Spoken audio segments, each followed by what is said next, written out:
Hey good morning everyone, welcome to 37th episode of lean bulk. আজ আমি train করব shoulder and arms. দুদিন বাড়িতে ছিলাম না, ডায়েটটা অতটা ভালো মেনটেন করা হয়নি।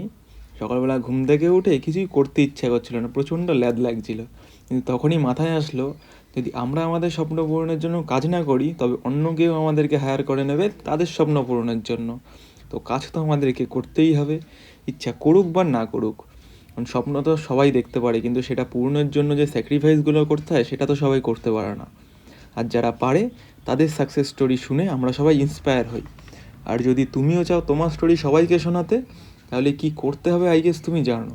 কেননা সমাজদারও কে লিয়ে তো ইশারা হি কাফি হতা হয়, তাই না? প্রবলেম তো সবার লাইফেই থাকে।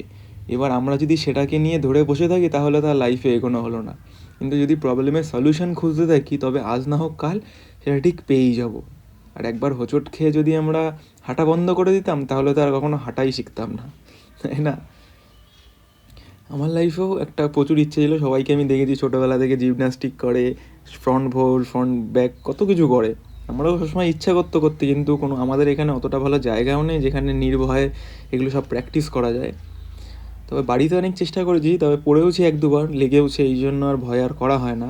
আমার একটা ভাই পারে, তো ওর সাথেই আজকে গেছিলাম একটা এই ধুলো মাখা জায়গাটায়, যদি একটু শেখা যায়। সাহস করে পারলাম আর না, জলেই কয়েকটা ভোল্ট প্র্যাকটিস করে আজ না হোক কাল শিখেই যাবো। আস্তে আস্তে ধরে ফেলেছি যখন, এবার ওকে শিখেই ছাড়বো। সেটা আজকের দিন হলো শেষ, দেখা হচ্ছে অন্য কোনো ভিডিওতে। Till then stay safe, stay healthy.